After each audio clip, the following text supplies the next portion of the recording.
And we're live. Hello, Maria. How are you Hi, doing today? I'm good. How are you? Just fantastic.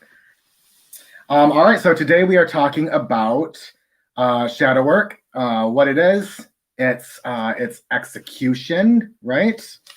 Concept and execution. Concept and execution. So yes, what it is, how we do it, and what are like the different aspects. What are we really talking about and looking at when we're Yeah. talking about shadow work? Because that can be a very vague subject for some people, including myself. But Maria is going to kind of take the lead on this one, so I'll let her start it off. Okay. First of all, hi, Rochelle. Thanks for being here. Okay, so when I looked at shadow work, I of course wanted to see where that term even comes from. And what I found was like a very simple description, like by Carl Gustav Jung, basically that the idea of the shadow self was kind of created by him. And it's composed of the parts of yourself that you reject. So they are in our personality, but we are blind to them because we don't want to see them. And this might be something that comes from our childhood, something that we have experienced, but we may have long forgotten about it. So we don't even know that it's there. We will just act upon it. And in the spiritual sense, it could also be from past lives for anyone who's doing past life readings or past life regressions. Uh, you can, if that's what you work with, take stuff from previous lives if you haven't like worked on your karma, and you might have to do it again until you complete it. So that's kind of like what we can do in the tarot community. And so our presence in this world is met by conditions. So that goes back to something in the childhood. Like if we learn that something that we do is met with rejection by other people. For example, if you're a child and you like to talk a lot, you ask a lot of questions, you're all over the place, and you want to be the center of attention, whatever. And then people keep telling you, no, be quiet. Don't say anything. Just go play in the corner, everything. And at some point you may think, okay, because I'm talking so much, people don't like me, so I have to adjust my behavior. And that can go into the adult life where you then think, okay, I still need to stay quiet so that people like me. So that is kind of one of the shadows that we then as adults hopefully become aware of so that we can work on it. And I've experienced this myself because I was the kid with no filter, and I was always asking questions. I was just saying things and sometimes embarrassing my family until I was told, don't do that. Stay quiet. You could get someone in trouble and it could be embarrassing and all that stuff. And so I turned into an introvert because it was what's expected of me. Do you have any kind of similar experience with that? With hiding stuff as a child, rejection as a child, and then feeling Or any kind, like something that happened in your childhood that made you adjust your behavior? God, that's deep. Like that's, I'm sure I do. I would have to. That's something I didn't think about before um today's video. But yeah, I mean, I mean, really on a large scale, being gay, I guess, is on a very large scale one of those. Because especially, it's become more normal now, right? But when I was growing up, people didn't talk about it ever. You didn't hear about it. You didn't really see it, not where I grew up. So yeah, I guess as a kid, I was kind of taught that shouldn't be hidden, or that should be hidden, shouldn't be talked about. So as an adult, I have really struggled.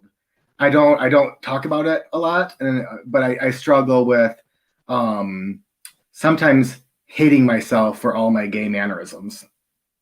Hmm. Yeah. Um, Told you, heavy. Stop it.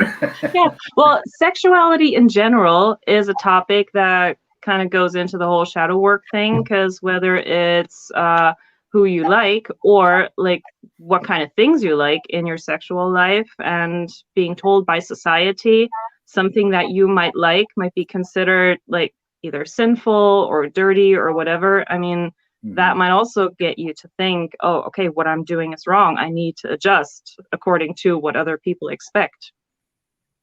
So, Agreed. yeah, this goes many directions. So, and that can then turn into resentment, which you internalize, and it's like your own truth. But in this shadow, we become resentful towards people who express that, because we feel, okay, we can't do that, but they do it so freely. And so we get kind of mad, we get jealous at them, and we tend to lash out. Mm-hmm. And so I like, the best example I could think of is all the Karens out there that are always yelling at people and doing stuff. But all of that is a reflection of them. It has not really anything to do with the people they're yelling at. It's like their own internalized things that they need to work on, but they're taking it out on other people. And I think it's the same thing with like bullies in school or in the workplace. Because, yeah, I also had like a bully in my high school year in America. And I was wondering why he would do that kind of stuff, because he was a really smart guy. He had like good grades and everything. And he would still be really mean. And then later, I learned something about his background and like the family dynamics and stuff like that. And I understood where that was coming from, but that was still no excuse to do it. So, but there's a lot that like kids that are mistreated at home can then lash out at other kids and like give them kind of like the same thing that they're experiencing. And yeah, which kind of brings me to the second agreement of that book, the 4 agreements. Like what other people do to you or say to you has everything to do with them, nothing with you. Most of the time. Yeah.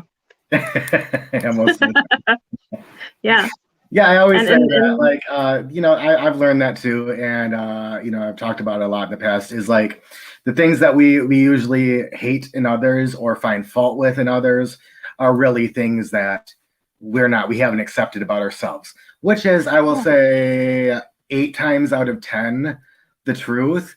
But I think that that's a slippery slope, because then we tell ourselves that's what's going on, when in reality, sometimes it's not. Sometimes we just hate what others do because they're doing hateful things or they're acting in hateful ways. It's not always aspects of ourselves that we're pushing onto others. Usually it is, but not always. Mm. Yeah.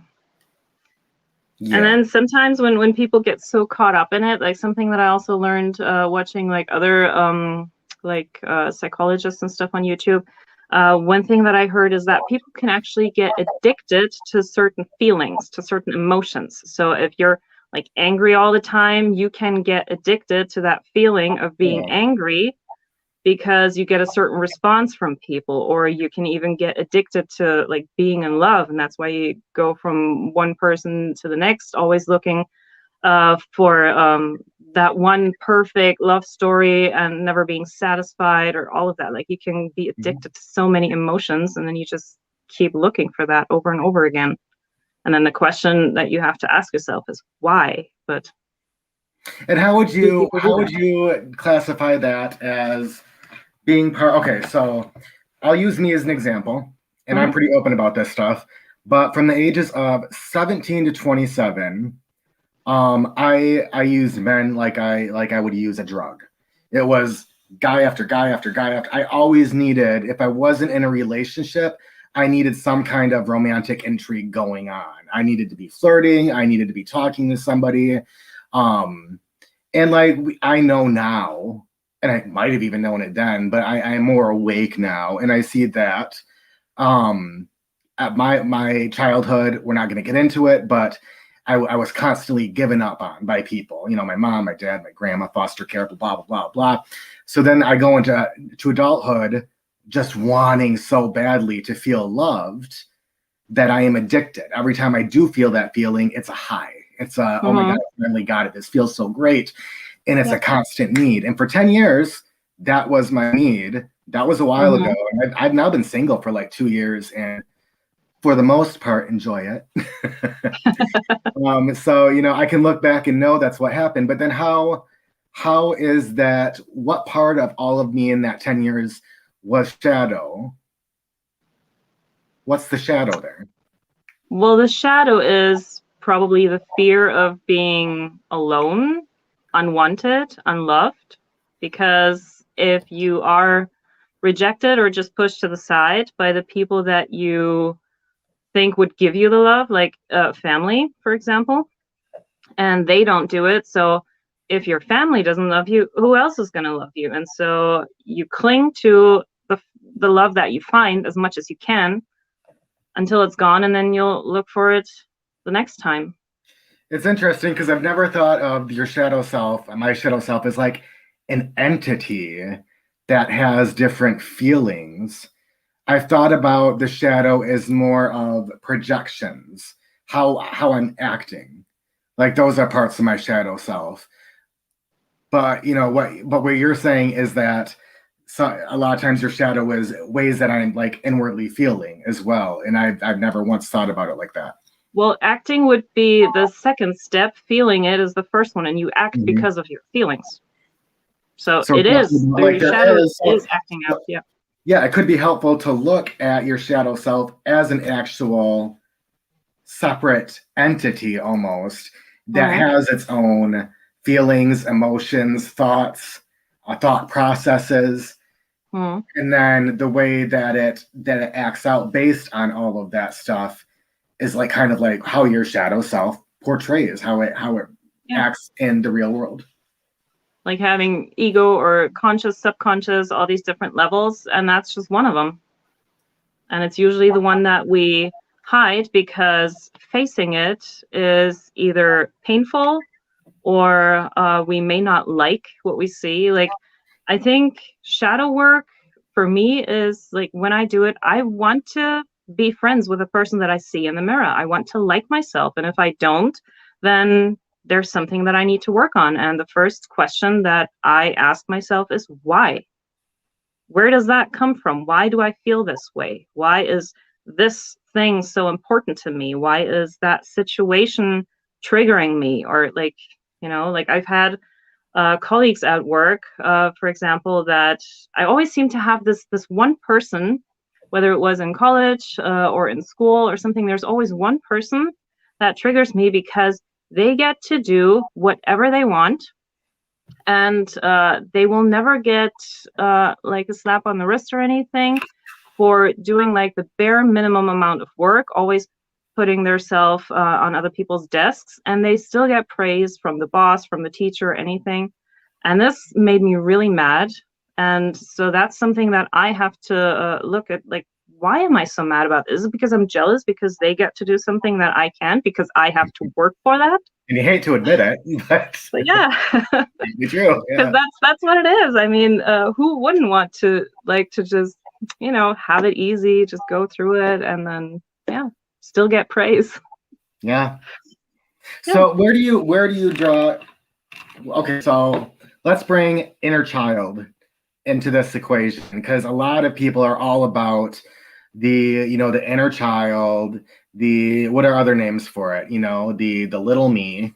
People have all sorts of names for that, but I've never heard somebody who really talks about their inner child talking about it as a shadow self.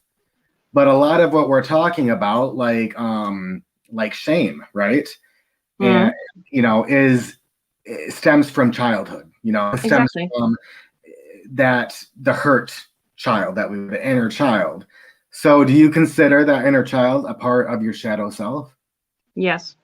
Okay. I think the majority of things that I would work on in my shadow work comes from childhood experiences, family dynamics, things I've experienced in kindergarten, school, whatever. And that has impacted me for the future and made me adjust my behavior in certain ways where I thought, okay, this situation didn't work the way that I thought it would. So maybe I need to do it differently the next time so that it's not going to be the same thing all over again. So yeah, a lot of it comes from like the first 18 years of my life. Yeah.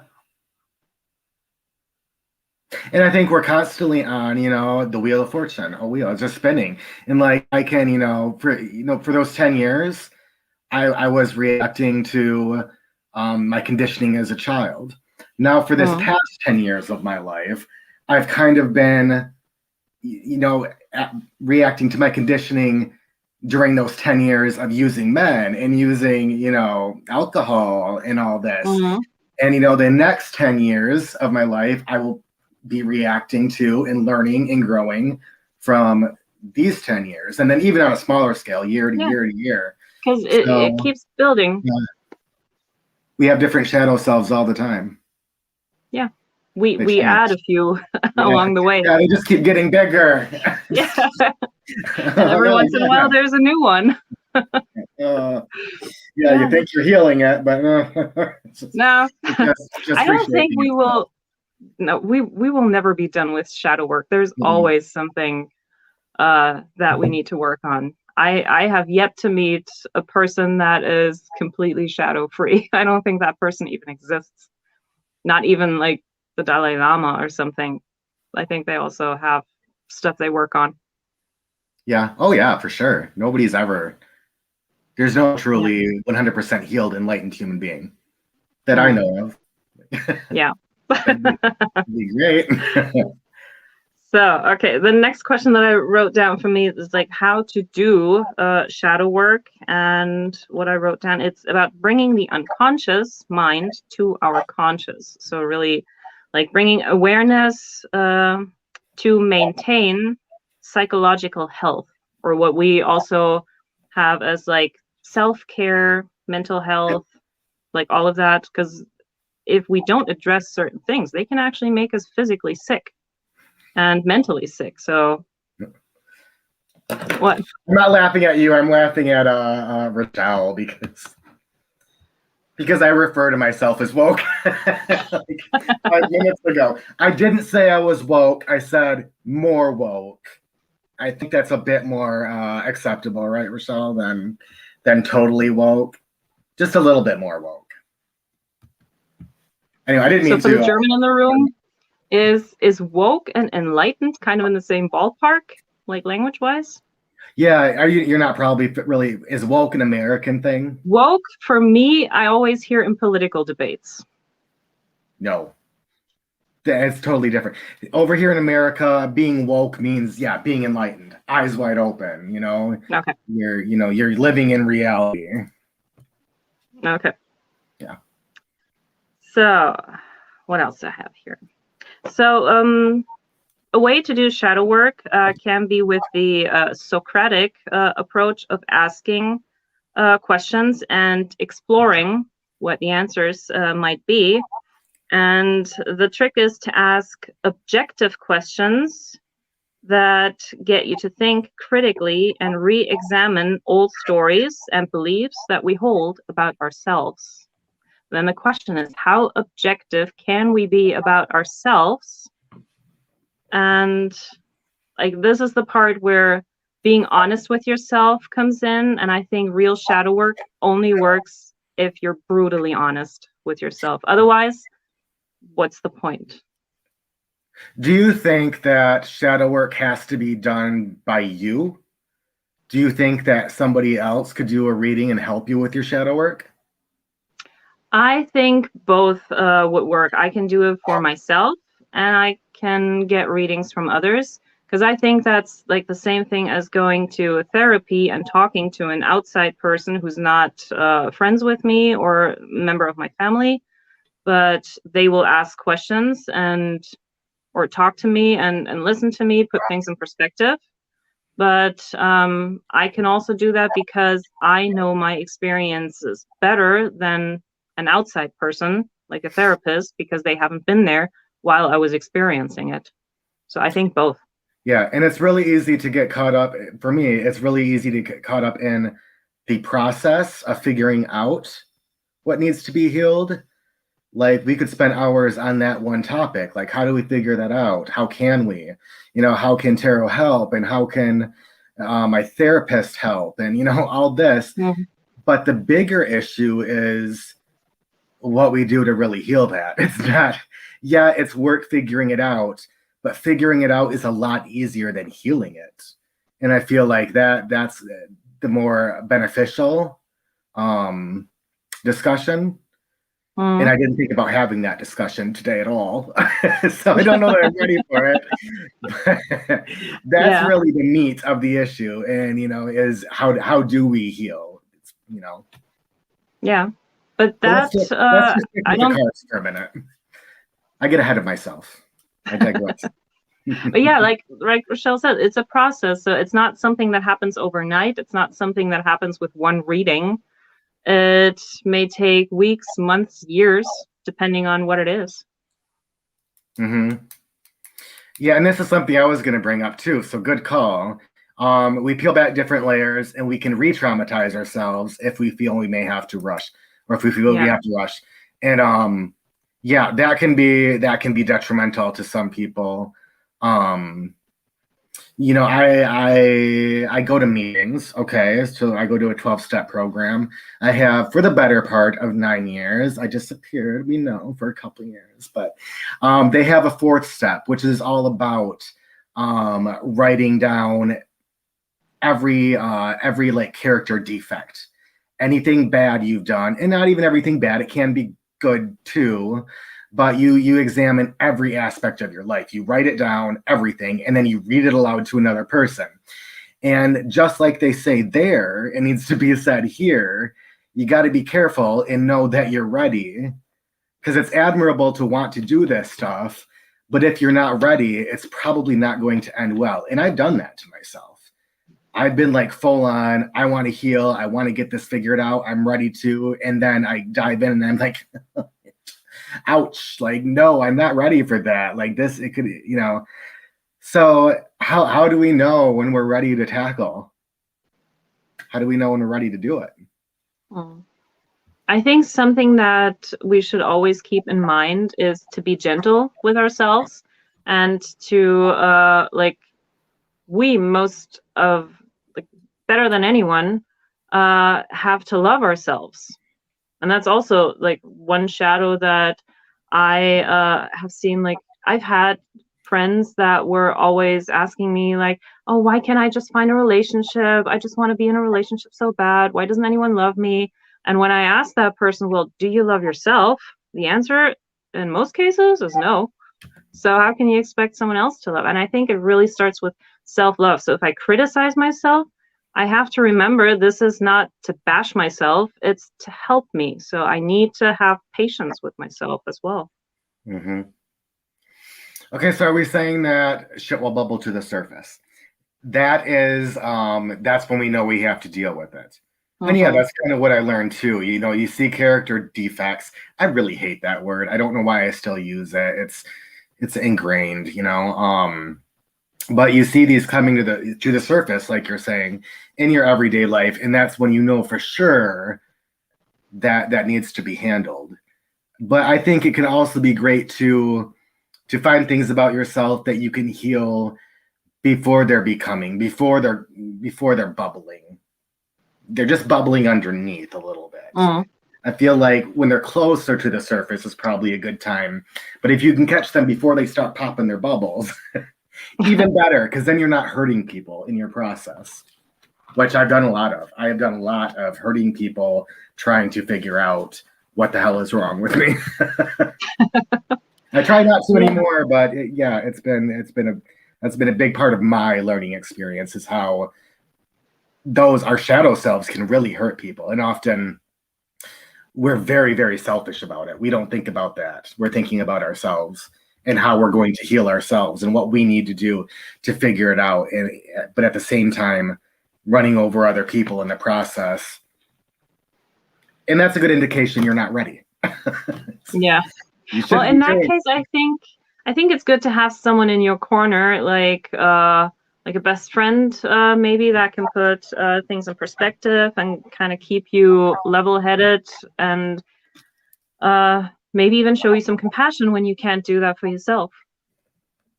It's very important to have At least one person. At least one Mm. person that can that doesn't judge you for anything.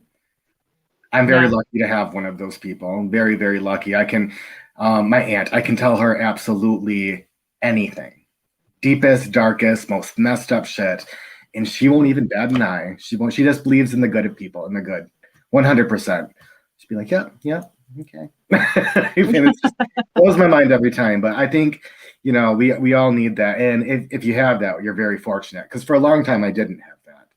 And I think a lot of people don't. Those people are extremely difficult to find. Yeah. Yeah. So, what would be some benefits to doing shadow work? Like one thing that I wrote down is like liberation from old wounds by confronting old issues so that we don't have to suppress it any longer and be more authentic. You know how I love authenticity. Authentic, yes. No, that was a really good explanation. That's the sole reason. Mm. Yeah, I don't think there's a long list of reasons. I think the biggest reason is that so we don't continue to hurt ourselves, and so we don't continue to hurt other people. Yeah. Well, for spirituality, doing that kind of stuff, I think can also strengthen our intuition. Because if we're constantly at war with ourselves and we don't acknowledge our own feelings, how can we even know, like when we do tarot readings for others or like whatever spiritual method we use, how can we even be of service to someone else if we're not of service to ourselves? Right. Mm-hmm. So Yeah. I think And learning to be friends with your gut feeling and really listening to it, it goes both ways, like for myself and for others. And yeah, then going along with that,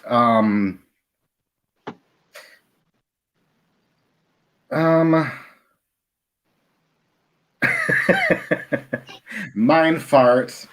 I'll get it together here. Is like there is okay, so the shadow is kind of like the darker aspect of us, right? And you're never going to find light without shadow, and you're not yeah. going to find shadow without light. Mhm. So to talk about totally 100% healing the shadow or the trauma is that's not even attainable. We're not going to strive for perfection. We're not going to strive to get rid of all of it. I think there are parts of our shadow selves that we really have to embrace, and rather than get rid of, we need to work with them. Yes. And in doing that, we can't get rid of all of our shadows, right? So then that tells me nobody else in the world can get rid of all of their shadows. And the more that we're accepting of ours and willing to work with ours, the more we are going to recognize those things in other people and be more respectful and less judgmental of other people's shadows as well. Yes. Yeah. I think, yeah, like doing shadow work and healing that for me is not about getting rid of it. It's becoming friends with my shadow. That's So, exactly how I think of it too. because Yeah. that shadow has a lot of like memory and experience and everything. So I don't want to get rid of that. I need to keep those as a reminder, but I also have to make sure that I don't dwell on it, that I accept it, I take the lesson, and I make it better the next time, hopefully. Mm-hmm. And if not, that shadow will remind me. Yeah, yes. And there are some, well, not many, many aspects, many shadowy emotions, I'll even say, that some people will embrace and they will love. And those same aspects are aspects that other people will absolutely hate. So it's very subjective sometimes. There are overall shadow themes I think that we can all work on. But when it comes to personality, do you understand what I'm saying? Like something that's right for me may not be right for you. Here's an example. I can be extremely self-righteous. It's always been an issue. And I tend to either really hate that in other people if I think they're wrong, or I really love it when they're on their pedestal and they're saying everything that yes. And I think it's sexy. I think it can be a turn on for me, even when women are doing that. I love strong, outspoken women who often act extremely self-righteous. But that doesn't work for everybody. That's part of my shadow self that I work with, because I do like that side of myself, but I do need to learn when to temper it. But there are other people that will say, I don't like that ever. And people will tell me, if people aren't going to listen to you if you're talking like that. But I'm over here and I'm like, well, I love watching people that act like that. I know they're inspired, they're passionate. And so the shadow can be looked at, in those aspects can be looked at in two very different lights. Right? Yeah. Yeah. So, do you have anything like that? Do you have some kind of shadowy aspects that you feel like you're drawn to and you are more accepting and that you love about yourself that other people might not? well, I think the whole speaking my truth thing is definitely an issue because it was trained into me to not do it for reasons of fear and getting people in trouble. So I had to stay silent, and I even had to learn how to play my part in a specific system, because it wasn't just about me, it was also about other people. And nowadays, I have moments where I wish I was more brave in speaking my thoughts, and I admire people who can do that freely. And that is something that I definitely have to work on. Would you consider that a part of your shadow self? I guess it Yeah. is. Yeah. Because I'm holding back and I'm consciously doing that. Yep. Because then I'm thinking, okay, this could go wrong. They might perceive me this way. Do I really want that? Do I want to ruffle any feathers? So a lot of questions like, do I want that? What would be the alternative? Like weighing the options, all of that. Yeah. You're sitting there, do I want to ruffle feathers? And I'm sitting here like yeah, let's ruffle some feathers. I'm always down.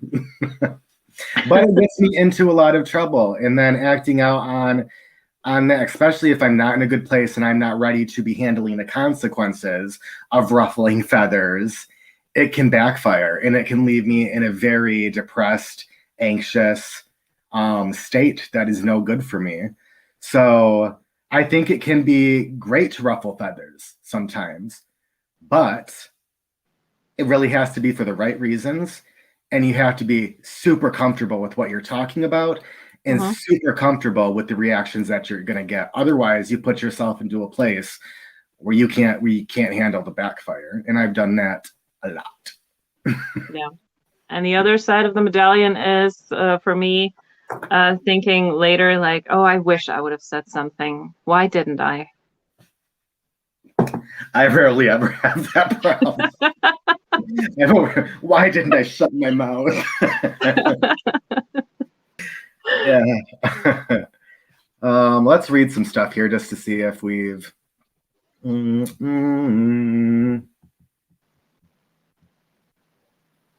I like that. You never can get rid of shadow. Never.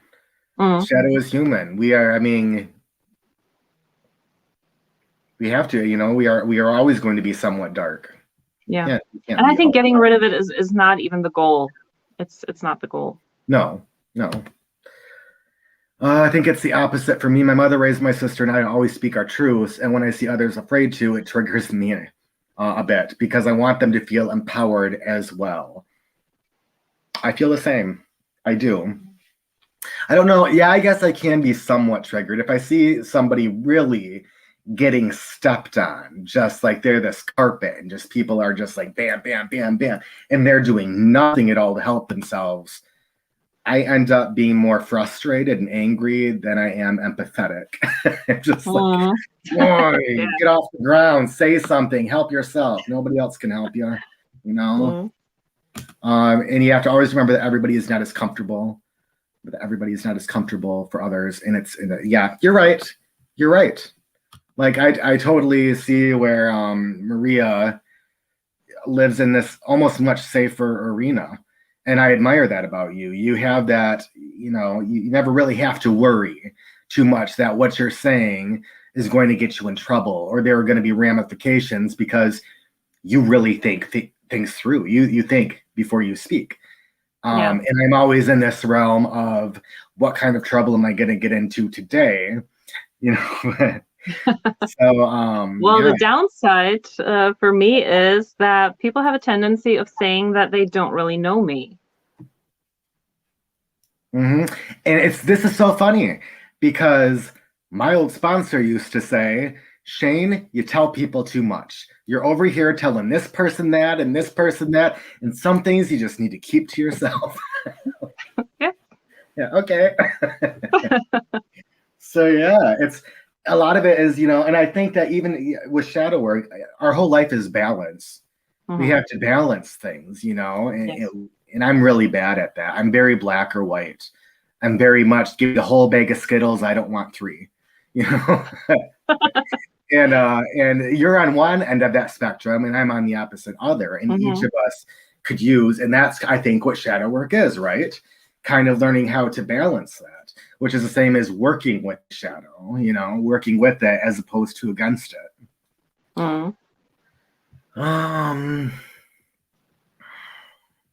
Yeah, I know, Rochelle. I know. Here's thinking of you.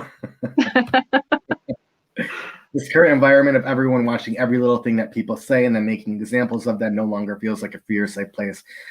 So, yeah, I will say in today's culture, way off subject. And this, Rochelle, is a conversation that will get me in trouble. So let's not, because you're right. We have to be everybody in the world. I feel like has to be so careful of what they say because there's always somebody willing to scream. That's not PC. That's not politically correct. This politically correct that. And we don't give any room for anybody's shadow anymore. We don't give people any leeway. We don't give people any mercy. You fuck up and the whole world is gonna know, and we're gonna cancel your ass. You're gone. Yeah. That's what it is. You say one little wrong thing. We see it happening so much, especially online. Influencers. You say one little thing that's even just a bit human, and there you go. Everybody, you're gone. You're gone. And can you imagine? I am glad I have such a small following because if I say something and lose y'all, I'll get over it. If I had 100,000, it might hurt a little bit more.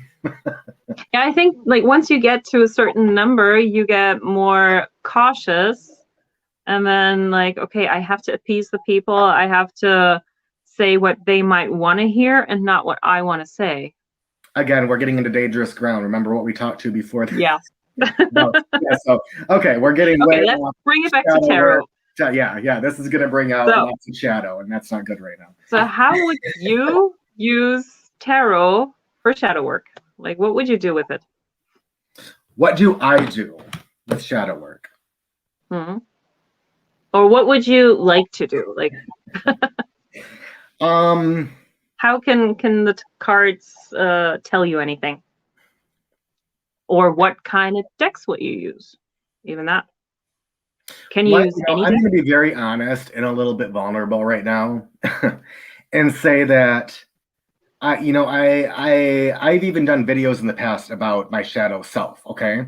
But never have I really claimed to know about shadow work. And the reason is I don't know a lot about shadow work. You know what? That's a lie. If we're talking about tarot and shadow work, I have used it for shadow work, not specifically, but it's been there. But I have had a lot of practice because of the last 10 years of my life in looking at past trauma and looking at what's another good word for defects. I don't even like shortcomings. There's got to be another word that fits what we're trying to say here. Flaws is just as bad. I just don't like those words, but you know what I'm saying. And so I've had a lot of practice with at least realizing what those are. Like darker aspects of yourself? Darker aspects, sure. Like I know, I think what most of those darker aspects are. I have worked towards healing myself of some. Some have a lot more work. And the way I've done that is talking to people, journaling. I go to therapy. And then in my really good days and moments, I put those things into practice. Because like we said, it's one thing to realize those and talk them through and really flesh them out. It's another huge beast to constantly remind yourself to act on that and to actively try to heal those things. That's a bitch. Yeah. Well, I think when it comes to like involving tarot in this, it's like if I do a shadow work reading for me, then it's basically I'm going to have a conversation with a part of myself, maybe from the past or something that's happening in the present moment. So I'm sitting down with myself, and the cards are a different part of me, and we're just having a conversation. Like that's how I do it, for example. Mm-hmm. And for me, as a very visual person, seeing those images really helps me, because if I just sit there and think about some stuff, I might not even get really deep. But if I look at certain images that then like spark some memories or something, then I really get into it. And I had this just a few weeks ago, and I used a deck that maybe wouldn't even be considered for shadow work. Like it was a mermaid tarot, like the undersea tarot with a bunch of mermaids and stuff. And so I did a reading for myself about something that happened in the past. And I wanted to know, what was it about this experience that stuck with me even to this day? And so I put down the Celtic cross. And as I was going through all the cards, the more and more I added to the story, I got really emotional. By the time I got to card number 8, my eyes were already really watery. And by the time I got to the last card, I sat there, I was crying. Like, I was like, this hit me so much. I was like, oh my God. And I don't think I ever would have gotten that if I had just been sitting there just thinking about it. Oh, so yeah. Really seeing it in those images and sparking something and going back into certain emotions and really questioning what was happening, like how did I experience it? And all of a sudden the floodgates just opened. Yeah. So that was some really good shadow work that I did in that moment. That's only happened to me a handful of times, but those are like the most sacred times. It's when I feel like that tarot is really there. It's really talking to me. There is a connection. It is really, it's, and I wish it happened more. And I think that the more you practice, the more it can happen. And I'm not good with practice. But that's another shadow. Yeah, another shadow. Yeah, I think for me, at least what I found in doing this is like shadow work is not something that I would ever use for predictive readings. Like it would only go to like the very present moment right now and into the past, or from the past up to now. But I don't personally think that shadow work can be done into the future. For me, it's like I look at something that happened before so that I can then do it better in the future, so I can take it to that point myself. So yeah, it's like that self-exploration, which only goes into the past, because I don't know what's going to happen in the future. Yeah. So shadow work ducks, yes? I think there is a misconception. I know there is one, because I used to have this misconception that a deck in some way needed to be dark. We're talking like Marielle or Deviant Moon, or name some others, Maria. I know you know what I'm talking about. Yeah, one that I have, this is a darker one. It's the Ludi Lescott tarot. Another one that's quite dark. The imagery is the Barbieri tarot. Yeah, but I also I can do shadow work just as well with the Monopoly tarot. That works. And Ooh. like I also do the past life readings, and for that I have two specific decks that I just use for that. And that is my art history tarot for past lives, and I use that together with the stretch tarot. Like these two are a pair that I use together, and I can even like I love combining tarot decks, and so I nowadays also use like, this is my news baby, the older version of Yeah, the lucky, Rider Waite, lucky. and I combine it with the Hermetic Ooh, I have Tarot, and I even that too. and I Yay. even use those. And I mean, there's even that aspect of sexuality that we talked about, and I even have that. Like, I have quite a few decks that are about sexuality and all that kind of stuff. So even there is something that I work on. I look into that. Like, why do I feel certain things? Why do I think about certain things in a certain way? Is that what I was taught? Is that really how I feel? And I use those decks for that. And when it comes to oracle decks, the Fallen Angel oracle is one that I would use for some insight into how I feel, or even the what is it? The this one, That one does look the wild interesting. unknown I'll check it out. archetypes. This has given me some really great aha moments. Enjoy your gardening. So yeah, like you can pretty much use any deck that you resonate with as long as it can tell you something. Mm-hmm. No, I 100% agree. Like, yeah, like I said, that misconception that it needs to be dark or uncomfortable is definitely true.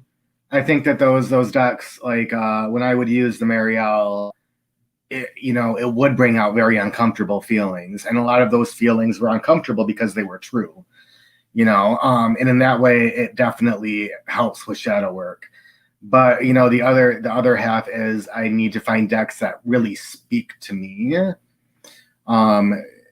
because the more they speak to me, the more I'm going to realize. The only deck I have that really does that for me is and this is one of them. Look at the first card I went to is the Tarot of the She.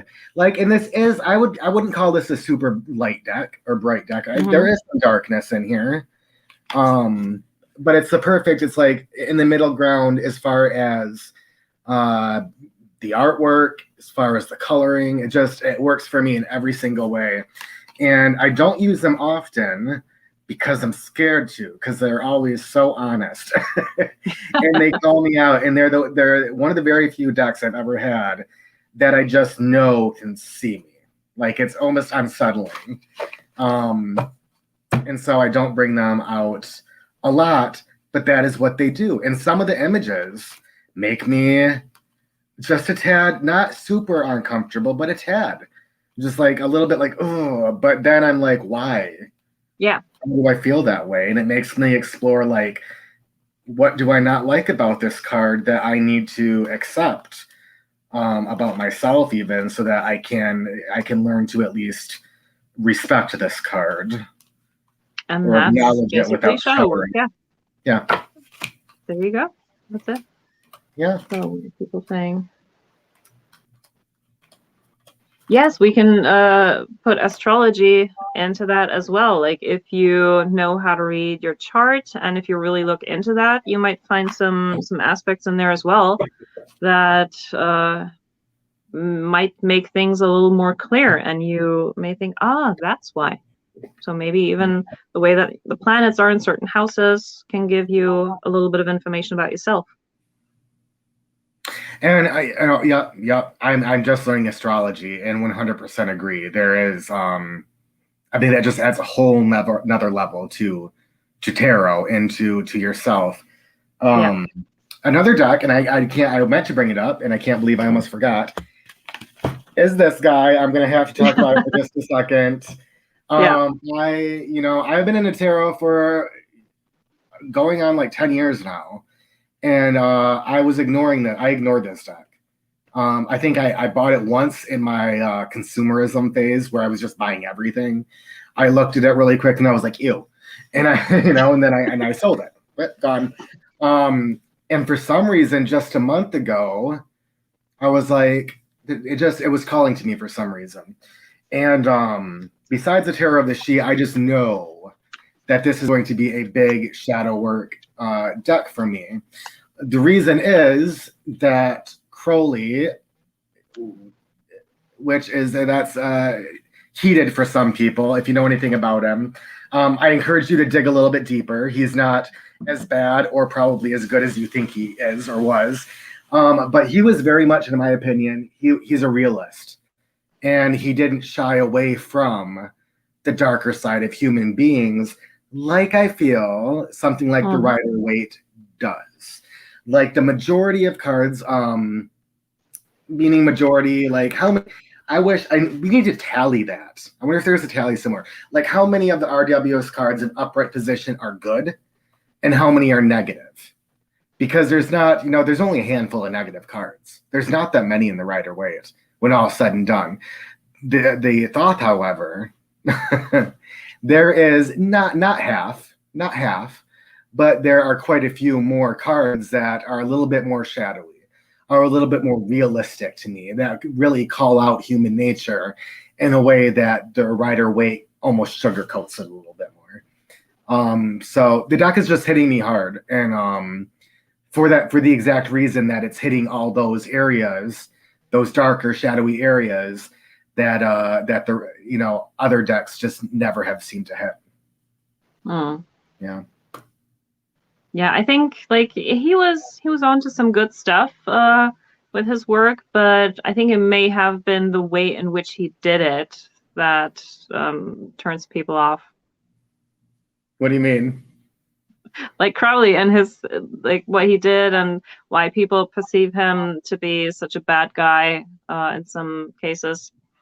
Well, I think he was just unapologetic in some cases. I didn't know anything about him. All I had really heard was a lot of people didn't like him. He was into black magic, those kinds of things. And then I read, my first book was Understanding Aleister Crowley's Thoth by Lon Milo Duquette. And now I am well into the book of Thoth.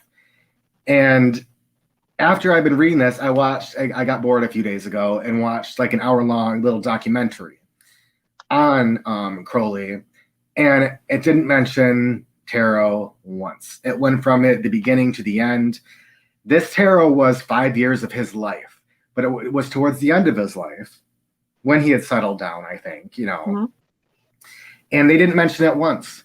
And everything that they said was basically negative. And any of the lighter or more understandable aspects of Crowley are things that I had read about in books or online. I didn't see them when I was watching. So we have to be careful when judging anything, what sort of, where we're getting our information, how we're taking that in. Because if I had just watched that documentary, I'd have been like, yeah, he was a satanic black magic devil worshiper. When in reality, he doesn't even believe in the devil. So there's no way he could be a devil worshiper, like, so there's just, but we're really digressing, but. So if we put together a tarot spread to even start with shadow work, like what kind of, let's say 4 cards, what kind of questions would we give to those 4 cards? Like I have a whole list of questions. It's one of the things I did do when preparing. I was like, what questions would I ask if I were pulling cards? Yeah. So I'm just going to read them off. It's not super long, but I'll read them all off. You pick the ones you like best or think that resonate the most with you as well. And I haven't thought of this. I did 20 minutes beforehand. So some of these might not even be appropriate for a reading. I don't know, but we're going to go through them. Okay. So especially now that I know a little bit, we've talked about shadow work and I'm grasping it even more. I think my questions would be different, but here's what I have. What aspects of myself are hidden? So what parts are in shadow? That's very broad. And I feel like that'd be more difficult to lay down some cards and decide what they actually mean, but I think it could be done. Okay. So then focusing on certain aspects, shadow aspects is what I'm calling them. Is okay, so how does it influence me? How does it influence me? How best do I work with this aspect? What scares me about this aspect? Where does the light shine on this aspect? Because every shadow, you know, there is some light in every shadow. In any darkness, there is light. So where is the light in this? How do others feel about this? So kind of like this Celtic cross idea. How do others feel about this? How do I feel about this? How can it affect me in the future? So also, how has it helped me in the past? Or how can it help me in the future? And then how has it negatively affected me in the past? How has it hurt me in the past? And kind of what do I need to watch out so that it doesn't hurt me in the future? Those are the ones I got. Yeah, I got kind of similar questions. Let me just finish. Can't write. Hurt. You have to look also Okay, so I got something like, why do I feel this way? What can I learn from this? What's the best way to deal with this situation right now? How can I handle it better in the future? What am I not seeing? What am I missing? And what do I need to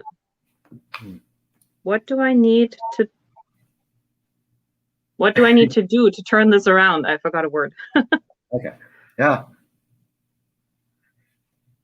So pretty much this, like, very similar. Okay, so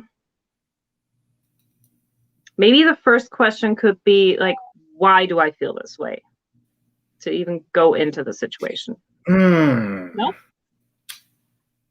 I feel like that would be, I don't think that should be your focal card. If we're talking like first card, focal point kind of, I feel like we want to be looking at more, it needs to be, what are we looking at? Because shadow is such a broad term. You can't do, let's heal my shadow in one spread. It's got to be what part of my shadow. So I think either you need to know, so if you knew what part of that shadow was, so are you just assuming you already know, like, this is what I'm working on today? Yeah, I was thinking like coming from a specific situation or something. Like, okay, so go ahead and pick something. Like the jealousy in the workplace, because there is a person who's just constantly rubbing me the wrong way and my boss doesn't see it. Would you pick a significator? No. No? Sometimes I do and sometimes I don't. I feel like with shadow work I would. For some reason, I don't often pick significators, but I feel like with shadow work, I would want one. I don't know why I feel like that. Anyway, so then I do think that your question is probably appropriate as like a focal point is why. Why do I feel this way? And that would be like that good center card. Yeah. Because then you could have, you know, what in my past has influenced, what event in my past has created this, has influenced this. And then you could have even how will this influence me in the future? What do I need to be watching out for? Maybe? Yeah.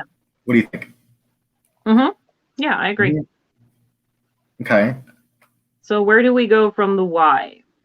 You know what I really like? And well, why?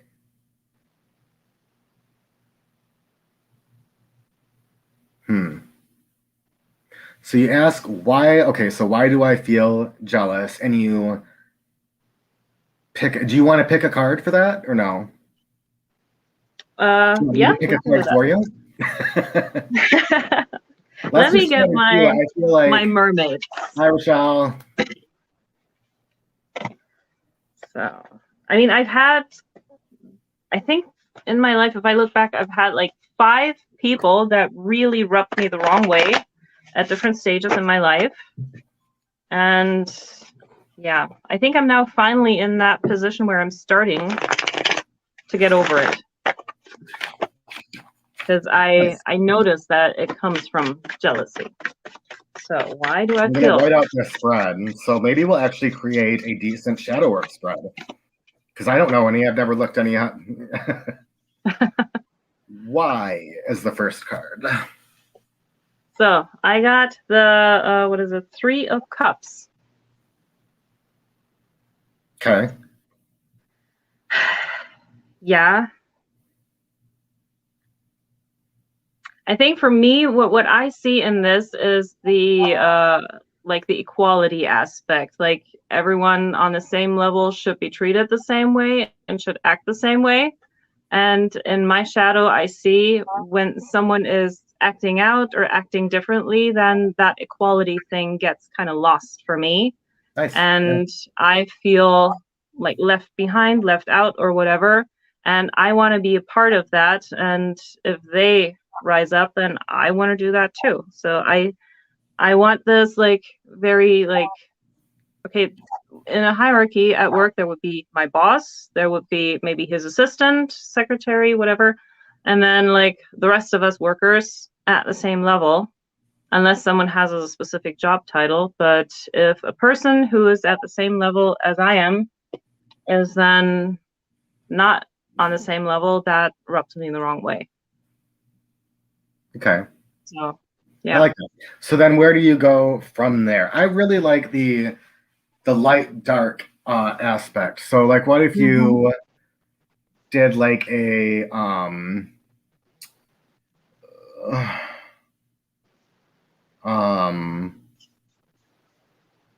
almost like what parts of that jealousy do I need to watch out for?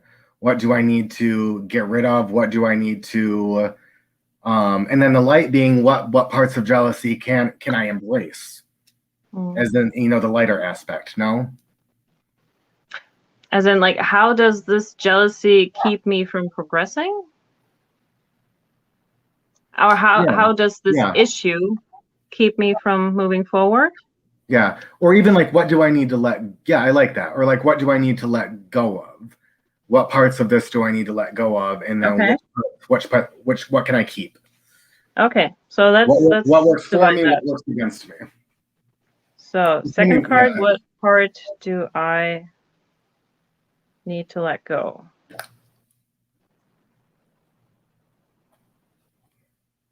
And with the third one, then you can disagree with me always. What I almost like better is what about this works for me and what works against me.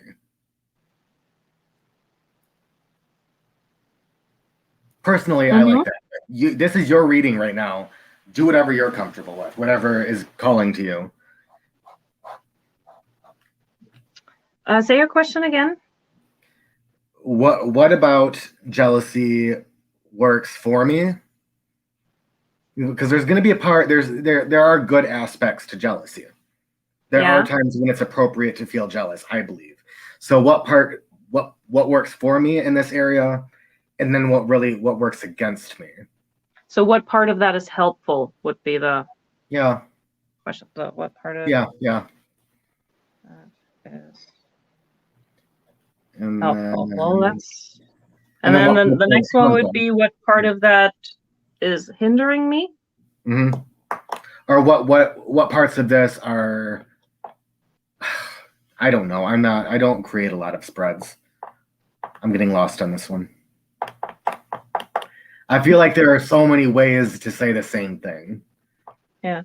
But then what will be the last one? How many do you have so far? 3. Okay.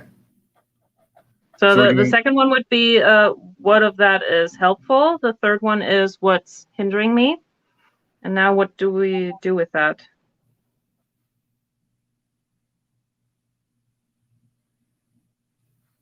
Like how to move forward. Yeah. Yeah.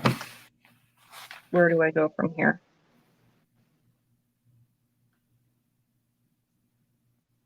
Okay, well, let's see. Okay, second card. What part of that is helpful? Let's see. This will be interesting, right? What's helpful? The 9 of Swords. Yay. Don't you love it when it doesn't make any sense at all? You really got to think about it. What? Yeah. What part of that is helpful? Well, if I look at this, like, this is me, like, hiding from my shadow, like, just being like, I don't see it, I don't hear it. So these people keep showing up in my life at different stages because I refuse to look at what's actually happening. So the helpful thing would be, I have to look at it, I have to face it, and I have to understand myself better. Okay. So that would be my helpful. It's always hard when you get a negative card in a positive position. Mm. Yeah. But you can you can do that with any card, like even turn the It happens a positive into lot. negative. Like, yeah.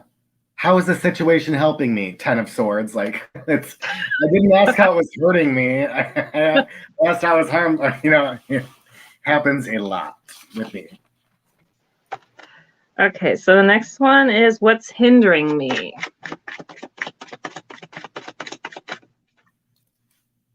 Nine of Wands. What's hindering me? Those are 2 9s. The fact that I just keep hanging in there and I never really do anything about it. Yeah, that's an easy to read card, yeah. Yeah. So where do I go from here with this? What do I do about it in the future?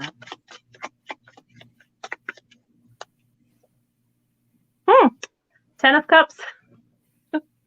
Weird. So what do I do with that? Well, the first thing that just came to my mind is focus on the things that are important to me and not worry about their shit. They don't live my life, and I shouldn't be too focused on whatever is going on with them and why my boss thinks that they're such a great person or why the teacher thought that they were such a great student.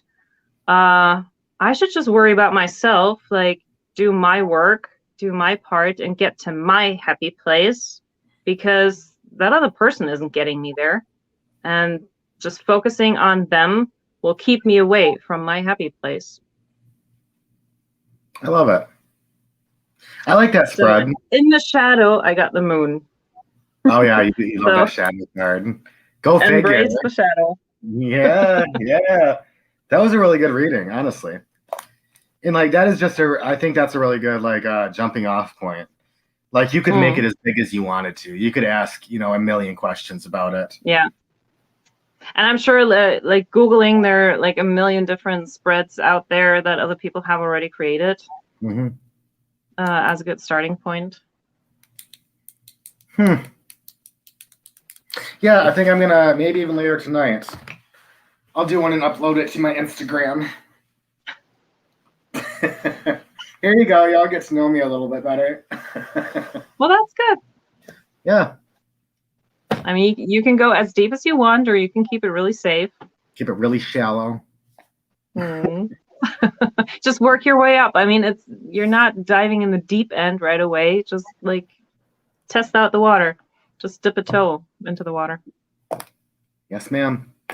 All right, so I think how many people are in here?